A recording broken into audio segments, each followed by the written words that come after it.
قرآن پاک نے چیلنج دیا تھا، اگر قرآن پاک کا مثل لانا ممکن ہوتا نا تو بدر اور احد کے اندر وہ تلواریں لے کے کبھی نہ آتے، بات ہی ختم ہو جاتی۔ قرآن پاک کا مثل لے آتے، بات ہی ختم ہو جاتی ساری، نہیں مثل لا سکے۔ اور قرآن نے وہ جو چیلنج دیا تھا وہ آج تک قیامت تک قائم و دائم ہے۔ اصل بات کی طرف آؤ جو علم کی بات ہے۔ یہ کہنے والے تو بہت تھے کہ نبی پاک صلی اللہ علیہ وسلم کی تصنیف ہے یہ، لیکن یہ قرآن کا مثل لانے والا کوئی نہیں تھا، ایک آیت بھی کوئی نہیں لے کر آ سکا اس کی، اس جیسی آج تک نہیں لے کر آ سکا۔ انہوں نے مختلف مذہب کے لوگوں کو بلایا اور ان سے پوچھا کہ چلو بھی سارے مذاہب کو ملا کے ایک کر دیتے ہیں، ہر مذہب کسی نہ کسی نبی سے منسوب ہے، تمہارا مذہب کس نبی سے منسوب ہے؟ موسیٰ علیہ السلام سے۔ تمہارا مذہب کس نبی سے منسوب ہے؟ حضرت عیسیٰ علیہ السلام سے۔ آپ کا مذہب کس نبی سے منسوب ہے؟ خاتم النبیین صلی اللہ علیہ وسلم سے۔ آخری نبی کون ہے؟ کہا موسیٰ علیہ السلام، کہا عیسیٰ علیہ السلام۔ کا حق یہ ہے کہ آخری نبی میرے نبی صلی اللہ علیہ وسلم ہے۔ کہا دیکھو بات معیار پہ ہوگی، بات سٹینڈرڈ پر ہوگی، بتاؤ کس نبی کا معجزہ موجود ہے؟ اگر نبی گزر گئے معجزہ بھی گزر گیا، سمجھ لو دور بھی گزر گیا، سب چپ ہیں۔ اور مسلمان کھڑا ہو کر کہنے لگا دیکھیے یہ قرآن مجید یہ میرے نبی پاک صلی اللہ علیہ وسلم کا معجزہ ہے، یہ 1400 سال پہلے بھی معجزہ تھا، آج بھی معجزہ ہے، قیامت تک معجزہ رہے گا۔ اس کی ایک آیت جیسی آیت 1400 سال پہلے بھی کوئی نہیں لے کر آ سکتا تھا، آج بھی نہیں لا سکتا، قیامت تک بھی نہیں کوئی لا سکے گا۔ 7 سال کے بچے کے سینے میں الحمد سے لے کے بالناس تک ہی آ جاتا ہے، اس سے بڑا معجزہ لا کے دکھاؤ۔ قرآن چیلنج کی ابتدا کرتا ہے کہ تم اسے انسانی ذہن کی اختراع قرار دیتے ہو، اے محبوب فرما دیجئے جاؤ سارے انسان اور جن مل کر آ جائیں، اپنے حمایتی بلا لیں، اس قرآن کا مثل نہیں لا سکتے۔ نہیں کسی نے چیلنج ایکسیپٹ کیا۔ پھر قرآن نے دوسرا چیلنج لانچ کیا، قرآن میں ہے جاؤ پورا قرآن نہیں لا سکتے، قرآن کی مثل نہیں لا سکتے، 10 صورتیں لے آؤ، سب خاموش ہے۔ تیسرا چیلنج لانچ ہوا، 10 صورتیں بھی نہیں لا سکتے، تم شک کرتے ہو اس پہ جو ہم نے اپنے بندہ خاص پہ نازل کیا، ایک صورت لے آؤ، 1 سنگل صورت۔ وہ فصیحانہ بلاغت اور وہ ان کی فصاحت تھی، ان کی شاعری کی پوری دنیا میں دھوم تھی، گنگ ہو کے رہ گئے سارے۔ وہ کہاں گئی ان کی فصاحت، کہاں گئی ان کی وہ شاعری، سب چپ رہ گئے۔ اور پھر قرآن نے چیلنج کے اس چیپٹر کو کلوز کیا اور کہا ٹھیک ہے جاؤ قرآن جیسی کوئی ایک بات ہی اٹھا کے لے آؤ، جاؤ ایک بات لے کر آ جاؤ۔ لبید عامری یہ وہ تھا جس کے بارے میں کہا جاتا تھا کہ خنجر کی نوک سے اس کے شعر گردن پر بھی لکھے جائے تو کم ہے۔ لبید بن ربیعہ جس کے اشعار کو وہ خانہ کعبہ کی دیوار پہ لکھا جاتا تھا، یہ بڑی سعادت کی بات ہوا کرتی تھی۔ اور جب قرآن پڑھتا ہے سیدھا آتا ہے، آ کے نبی پاک صلی اللہ علیہ وسلم کے دست اقدس پہ اسلام قبول کر لیتا ہے، کہ محمد صلی اللہ علیہ وسلم، یہ انسان کا کلام نہیں ہے۔ عتبہ بن ربیعہ مروجہ علوم میں، سخن میں اور اس فن کے اندر ماہر سمجھا جاتا تھا، آیا آ کر اس نے فصاحت و بلاغت کا می برسا دیا، کہنے لگا محمد صلی اللہ علیہ وسلم ہمارے بتوں کو برا نہ کہے، بہت بولا بہت بولا۔ نبی پاک صلی اللہ علیہ وسلم نے اس کی بات سنی اور پھر کہا پھر اگر وہ منہ پھیرے تو تم فرماؤ کہ میں تمہیں ایسی کڑک سے ڈراتا ہوں جیسی کڑک عاد و سمود پر نازل ہوئی تھی۔ حضور کے دہنے اقدس پہ ہاتھ رکھ دیا اس نے اور کہنے لگا مجھے لگتا ہے کہ یہ کڑک مجھ پہ نازل ہونے والی ہے، مجھے بتائیے۔ یہ لبید بن ربیعہ، عتبہ بن ربیعہ اتھارٹیز تھی نا، یہ سبجیکٹ کے اوپر ایکسپرٹ تھے، کس چیز نے ان کو چپ کرا دیا؟ جبکہ نبی پاک صلی اللہ علیہ وسلم کی ولادت ان کے درمیان ہوئی اور نبی پاک صلی اللہ علیہ وسلم کی بے عیب جوانی، کوثر و سلسبیل میں دھرا ہوا لڑکپن، معصوم بچپن، سب کچھ ان کے سامنے تھا۔ مجھے بتائیں کیا نبی پاک صلی اللہ علیہ وسلم کے خاندان کے اندر کوئی شاعر ایسا کوئی نامور گزرا؟ نہیں۔ کیا حضور نے کسی جگہ پہ جا کے کبھی اپنا شعر کا کلام سنایا؟ نہیں۔ کیا نبی پاک صلی اللہ علیہ وسلم سے کوئی ایسی بات پہلے منسوب تھی؟ نہیں۔ ایک دم قرآن کیسے آ گیا جس نے سارے عرب کو گم کر کے رکھ دیا؟ ابن مققع یہ بھی بہت ایک بڑا قادر الکلام شخص سمجھا جاتا تھا، اور اس نے جب یہ چیلنج سنا، جو چیلنج میں نے آپ کو بتایا، یہ کھڑا ہو گیا تھا اور کہنے لگا میں جاتا ہوں اور جا کر قرآن کا مثل لے کر آتا ہوں معاذ اللہ۔ اس نے کوئی چیز لکھ لی اور لکھ کر پھر باہر آیا کہ جاؤں جا کے اہل عرب کو بتاؤں کہ میں نے لکھ لیا ہے۔ اور جب ایک مدرسے کے باہر سے گزرا، سورہ ہود کی تلاوت کر رہا تھا ایک بچہ، اور فرمایا اے زمین اپنا پانی نگل جا اور اے آسمان تھم جا، اور پانی خشک کر دیا گیا، کام تمام ہو گیا، کشتی جودی پہاڑ پر ٹھہر گئی۔ اس نے سنا، پلٹا، جا کر اپنی تحریر کو مٹا دیا اور کہنے لگا اس کلام کا مثل نہیں آ سکتا۔ محترم سامعین کرام، قرآن مجید وہ کلام ہے، وہ عظیم الشان کلام ہے کہ جس کا مثل نہیں آ سکتا۔ ایک مصنف تھا، وہ پاکستان سے کسی دوسرے ملک میں پہنچا، وہاں پہ انقلاب آیا تھا، اور انقلاب کے بعد اسلام کی چیزوں کو مٹایا جا رہا تھا، پیچھے کیا جا رہا تھا۔ وہ وہاں پر گئے، جمعے کا دن تھا، کہنے لگے ہم نے جمعہ پڑھنا ہے۔ کہا جی تمام مسجدوں پہ تالے لگ گئے، وہ ایک جگہ ہے وہاں جا کر اگر آپ پڑھ سکے۔ گئے، تالا کھولا، اپنی نماز پڑھی۔ اب محلے داروں نے کہا یہ کوئی نیک آدمی لگتا ہے کہ اس نے ڈھونڈ کے جمعہ پڑھا ہے اور اپنی نماز پڑھی ہے، زور پڑھی ہوگی۔ کہا آ جائیں ہمارے گھر میں مہمان نوازی ہماری، آ جائیں اور ہمارے گھر میں کچھ کھانا وغیرہ کھائیں۔ وہ گئے تو کیا دیکھا کہ وہاں قرآن پاک کے کچھ صفحات موجود ہیں، تو میزبان نے ڈر کے وہ صفحات بھی چھپانے چاہے۔ کہ کیا مسئلہ ہے؟ کہا کسی کے گھر سے قرآن مجید کا کوئی ایک نسخہ بھی نکل آئے نا تو اس کو سزا ہو جاتی ہے، بڑا بھیانک قسم کا انقلاب آیا ہے۔ کہتے ہیں اچھا جب یہ حالات آ گئے ہیں تو پھر بچوں کا کیا ہوگا، نئی نسل کا کیا ہوگا؟ کہاں ہے؟ سنیں ذرا، بلائیں بچے کو، بلائیں بچے کو، بلایا، بلا کر کہا الف لام میم، بچے نے پورا پارا سنا دیا۔ وہ حیران رہ گئے۔ ایک کو نثر پڑھنے کا کہا، اس نے ناظرہ پڑھنا شروع کر دیا۔ کہا یہ کیا ہے؟ کہا یہ جتنے بچے کھیل رہے ہیں یا حافظ ہیں یا ناظرہ قرآن پڑھنے والے ہیں۔ ہمارے سینوں میں جو تھا ہم نے ڈائریکٹ اپنی نسل کو بٹھا کر چھپا کر منتقل کرنا شروع کر دیا۔ وہ پکار اٹھا کہ حق کہا رب تعالیٰ نے قرآن میں کہ ہم نے اس قرآن کو نازل کیا اور ہم ہی اس کی حفاظت فرمانے والے ہیں۔ اس کو کون مٹا سکتا ہے؟ تو جن و انس کسی مخلوق میں یہ طاقت نہیں ہے کہ قرآن پاک میں کمی بیشی یا تحریف کر سکے، اور یہ ثابت ہے بات۔ 1400 سال ہو گئے۔ ایک غیر مسلم خلیفہ مامون رشید کے پاس آیا تھا اور آ کر اس نے بڑا نفیس اور عمدہ کلام کیا۔ خلیفہ مامون رشید نے اس کو اسلام کی دعوت دی، نہیں مانا۔ سال بعد آیا، مسلمان ہو چکا تھا، اور فقہ کے موضوع پہ اس نے بڑا زبردست 1 گھنٹے کی تقریر کر دی۔ خلیفہ مامون رشید نے کہا تجھے کس بات نے اسلام قبول کرنے پر آمادہ کیا؟ ہماری دعوت تو نے قبول نہیں کی تھی۔ وہ کہنے لگا میں یہاں سے گیا، میں نے تورات کے اندر کچھ تبدیلی کی، اور جو لوگ تورات کو مانتے ہیں ان کو وہ تبدیل شدہ نسخہ دیا، انہوں نے رکھ لیا۔ پھر میں نے انجیل میں کچھ تبدیلی کر دی، اور انجیل کا وہ تبدیل شدہ نسخہ ان کو دیا، انہوں نے رکھ لیا۔ پھر میں نے قرآن پاک میں کچھ تحریف کر دی، اور کسی اسلامی کتب گھر میں جا کے ان کو کہا یہ رکھ لو، انہوں نے پہلے لے کر اچھی طرح پڑھا اور پھر کہا نہیں یہ ہمارا قرآن نہیں ہے۔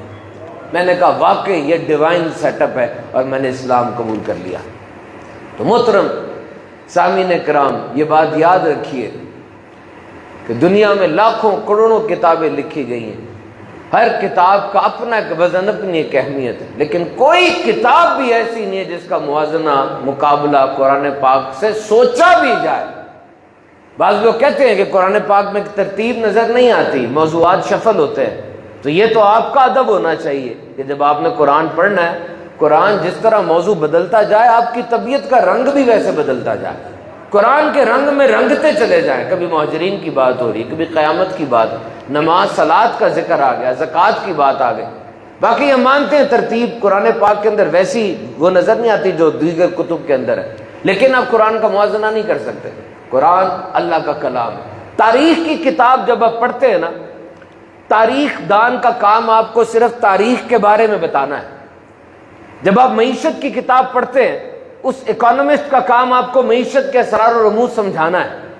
جب آپ قانون کی کتاب پڑھتے ہیں، اس لائر کا کام آپ کو صرف پاکستان پینل کوڈ کے بارے میں بتانا ہے۔ لیکن قرآن وہ نہ لا کی کتاب ہے، نہ جیولوجی کی، نہ باٹنی کی، نہ کامرس کی، نہ سائنس کی، نہ انجینئرنگ کی، نہ میڈیکل کی، بلکہ یہ سارا کچھ قرآن کے اندر موجود ہے۔ یہ ضروری نہیں ہے کہ سارا آپ کو مل جائے، یہ ضروری نہیں ہے، حضرت علی فرماتے ہیں کہ میں چاہوں تو سورہ فاتحہ کی تفسیر سے 70 اونٹوں کو بھر دوں. ایوری تھنگ از ان قرآن. اور فرمایا سورہ انعام میں ہم نے اس کتاب میں کوئی شے نہیں اٹھا رکھی، ہر خشک اور تر چیز کا بیان اس کتاب میں ہے. تو زمین سے لے کے آسمان کے اوپر تک جو کچھ ہے یا تو خشک ہے یا تر ہے، اور سارا خشک اور تر قرآن کے اندر موجود ہے. حضرت عبداللہ ابن عباس ترجمان قرآن ہیں، آپ اس امت کے بہت بڑے عالم ہیں، اور آپ فرماتے ہیں کہ میرے اونٹ کی رسی گم جائے میں قرآن کھول کے ڈھونڈ لوں گا. یہ تو ڈیپینڈ کرتا ہے. یہ آپ کے ساتھ جنرل ہاسپٹل ہے.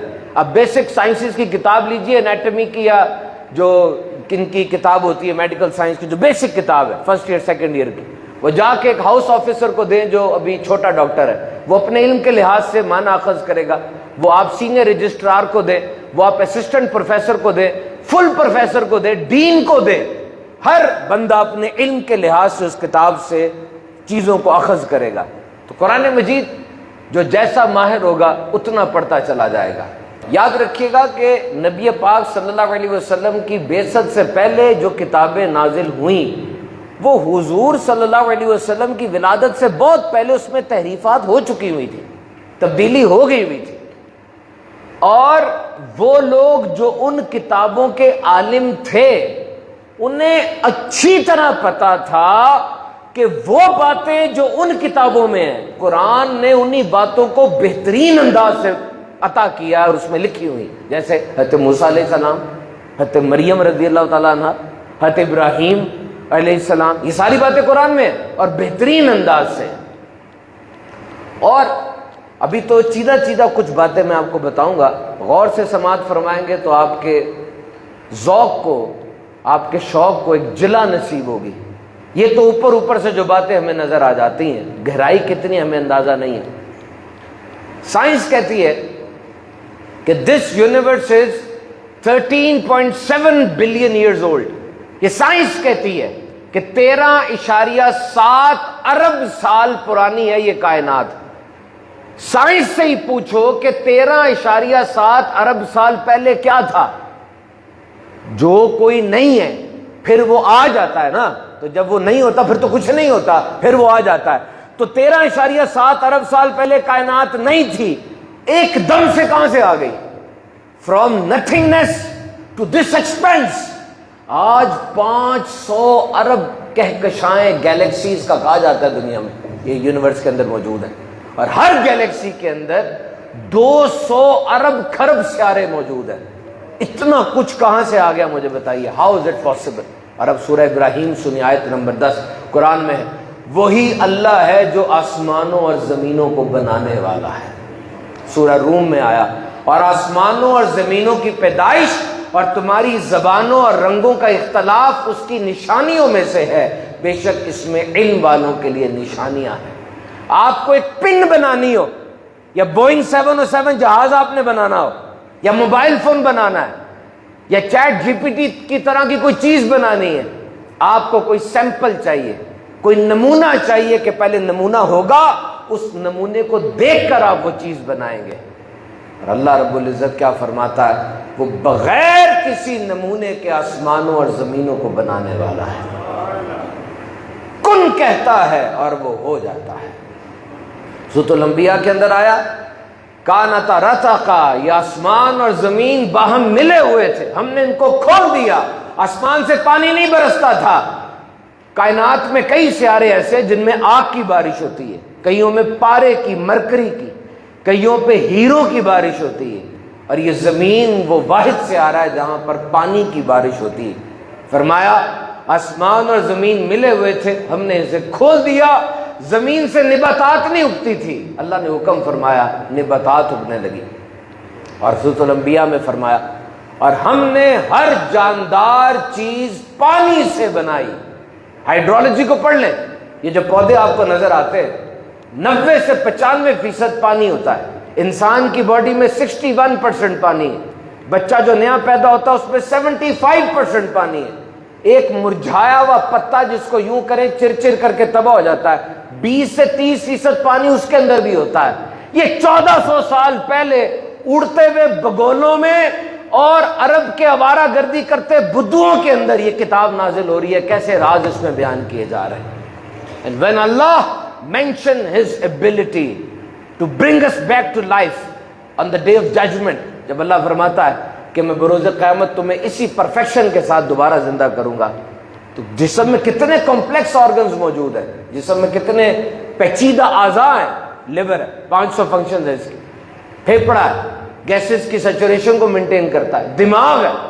لیکن رب فرماتا ہے سورۃ القیامہ کے اندر، اور ہم تمہاری انگلی کے پورے اسی طرح ٹھیک کر دینے پر قادر ہیں.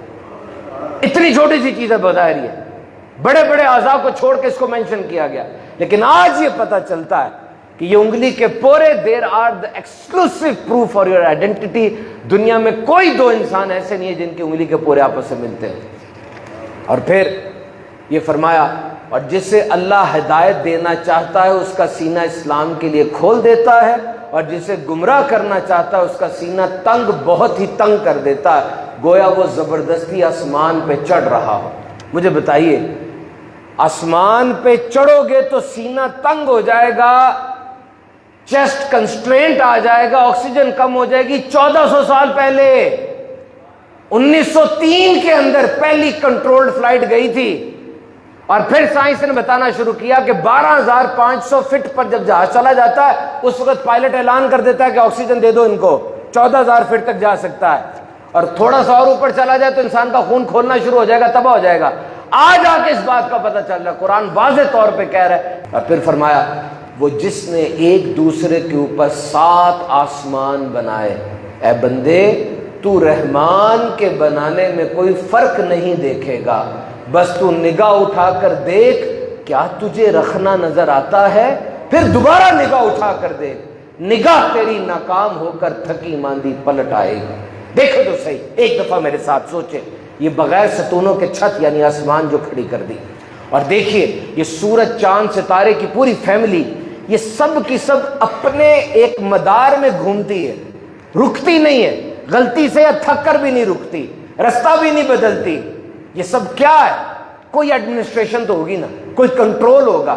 اور پھر سمندر کے اندر تقریباً 22 لاکھ مختلف قسم کے جانور اور پودے دریافت ہو چکے ہیں سمندر کے اندر. سمندر کا پانی نمکین ہوتا ہے، اور یہ نمکین پانی جانداروں کے لیے بہت ضروری ہے. یہ مر جاتے ہیں، اسی نمکین پانی میں تحلیل ہو جاتے ہیں.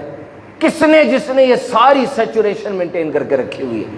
ہوا میں آکسیجن ہے، تقریباً 21% آکسیجن ہے، اور ہم دن کے اندر 2000 گیلن آکسیجن جسم کے اندر لے کر جاتے ہیں. ہوا میں یہ آکسیجن کی مقدار مینٹین کیسے ہوئی ہے؟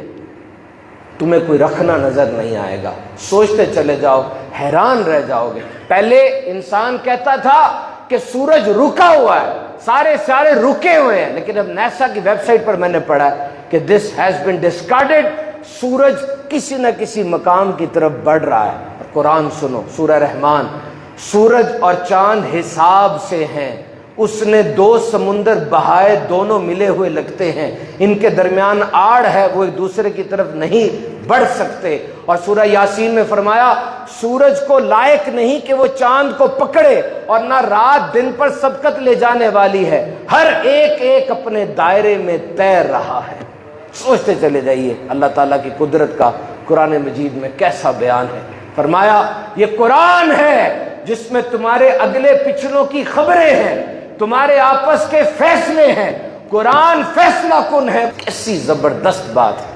اور سننا پہلے ہوتا ہے کہ دیکھنا پہلے ہوتا ہے. جب بچہ 18 ہفتے کا ہوتا ہے نا، 18 ہفتے کا، اس کو ماں کے پیٹ کے اندر سے آوازیں آنا شروع ہو جاتی ہیں. ماں کے دل کی دھڑکن کی آواز، ماں کے خون کی گردش کی آواز، ماں کے پیٹ میں جو گراؤلنگ ہو رہی ہے اس کی آواز، ماں کے سانس کی آواز. اور 22 ہفتے کا ہوتا ہے اس کے کان بننے شروع ہو جاتے ہیں. اور جب 24 ہفتے کا ہوتا ہے اب اس کی ویژن تھوڑی سی کلیئر ہوتی ہے. ماں کے پیٹ پہ الٹرا ساؤنڈ انہوں نے کر کے دیکھا، شعاع ماری تو اس نے تھوڑی سی آنکھیں جھپکی تھی. پہلے سنتا ہے پھر دیکھتا ہے.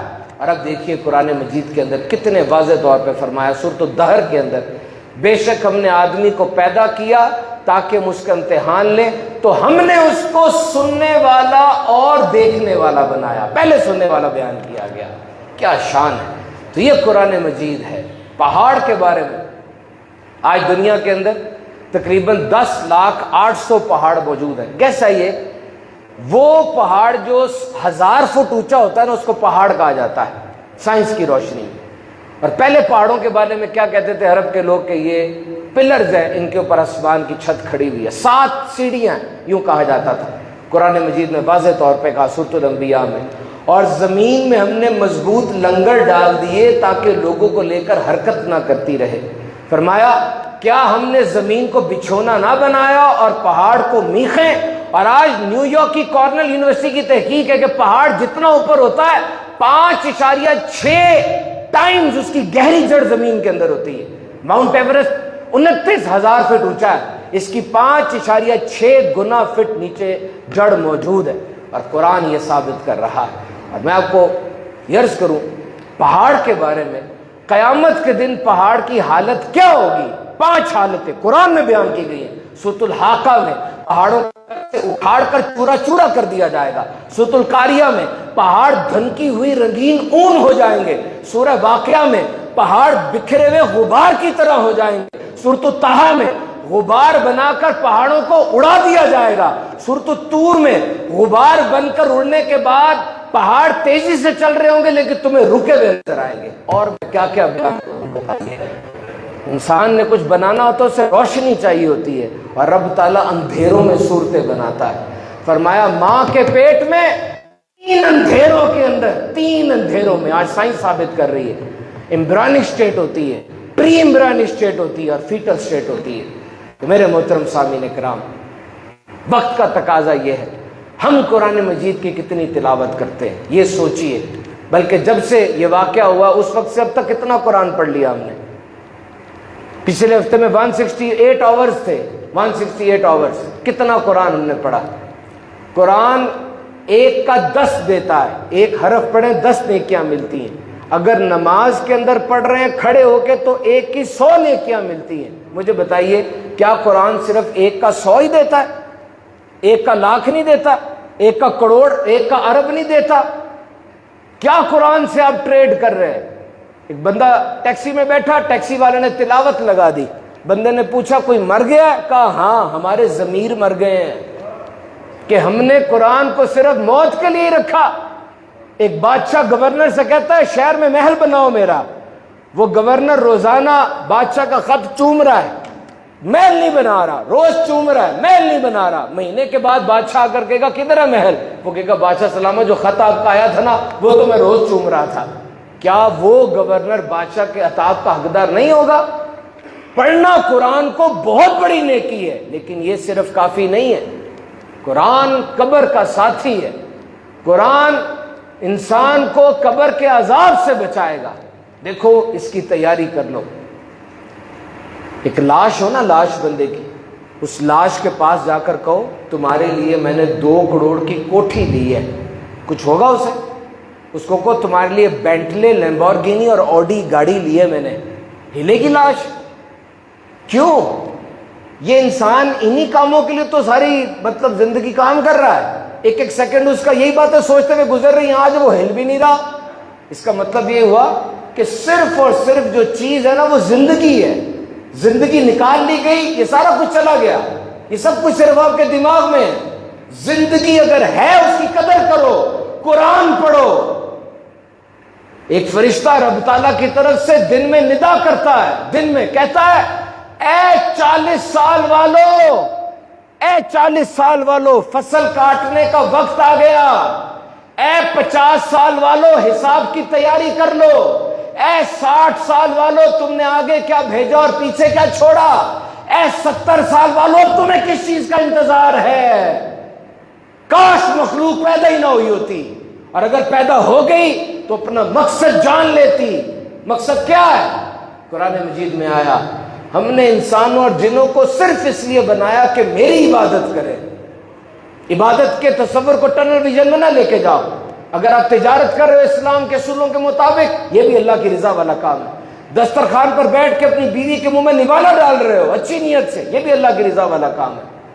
فرشتہ کہتا ہے کاش مخلوق پیدا نہ ہوئی ہوتی, اگر پیدا ہو گئی اپنا مقصد جان لیتی. قیامت قریب ہے, ہوشیار ہو جاؤ.